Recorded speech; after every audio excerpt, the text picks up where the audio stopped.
अस्सलामुअलैकुम वरहमतुल्लाहि वबरकातहू। अल्लाह तबारक व ताला दे सोहने ते बाबरकत नाम तो शुरू करना जेड़ा तमाम जहाना दा मालक है।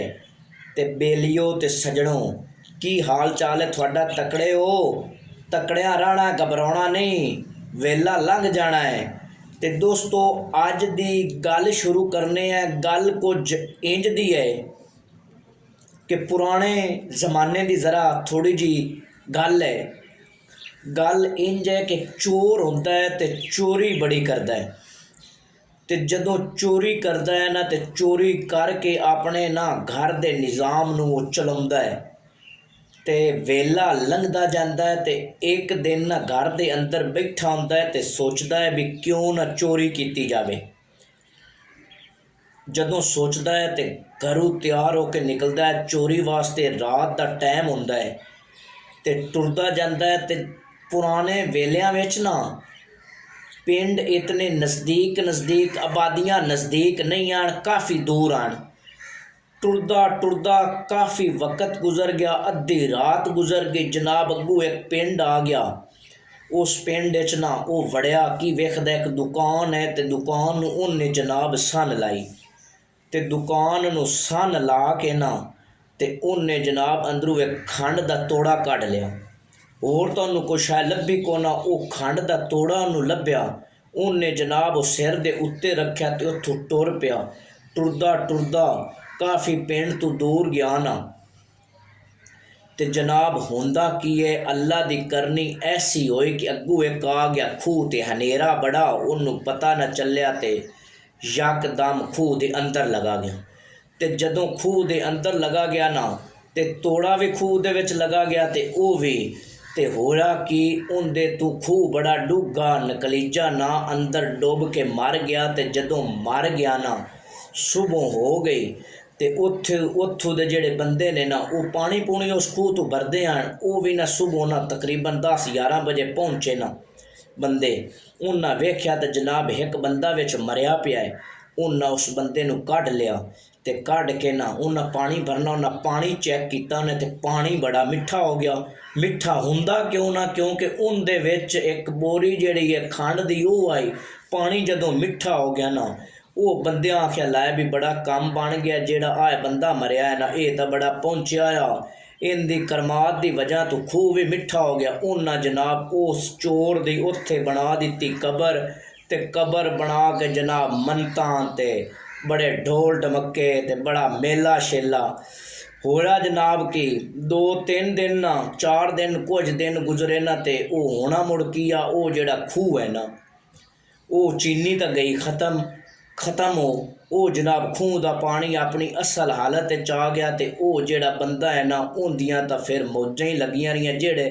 जेड़ा भी हिसाब किताब उनका मेला लगता रहा। मुख्तसर दोस्तों, मेरे बेलियो गल करन दा मेरा मतलब ये आ कि साडे जेड़ा पिंडां दे हालात ने ना, पिंडां दे बंदियां दे जेड़े अकीदे ने, जेड़ा ईमान है, वो बड़ा कमज़ोर हो गया है। असी जेड़ा साडा असल इस्लाम ते दीन दा साडा रस्ता ना, उनदे तो असी हट चुके हाँ।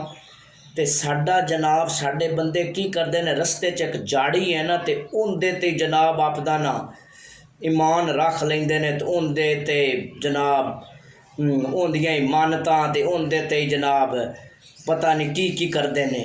दोस्तों, इंज नहीं करना चाहिए, क्योंकि जेड़ा ये हिसाब किताब है ना, ये इस्लाम विच बिल्कुल ही कोनी है, साडे दीन विच नहीं है। एक गल होर याद आ गई। एक दिन जनाब ना कुछ मेरे दोस्तां ने ना प्रोग्राम बनाया भी चलिए पाक पतन हज़रत बाबा फरीद रहमतुल्लाह अलैह ते जाके ना ते सलाम कर आइए। मैं आख्या चलो भी। असी जनाब वग गए उत्थे। जदों पहुँचे ना 3-4 का टाइम हो गया, उत्थे दुआ दू मंगी लगे फिरे। शाम हो गई, उत्थों निकले। उन्हें आख्या लै भी ना रस्ते विच ना एक होर अल्लाह दा बजुर्ग है, उनका मज़ार है, उनदे ते भी जाना है। मैं आख्या जाना चाहिए, चलो जी। असी जनाब उत्थों निकले तो हज़रत मुहम्मद पनाह उस बजुर्ग दा वली अल्लाह दा नाम है, उनदे आ गए मज़ार ते।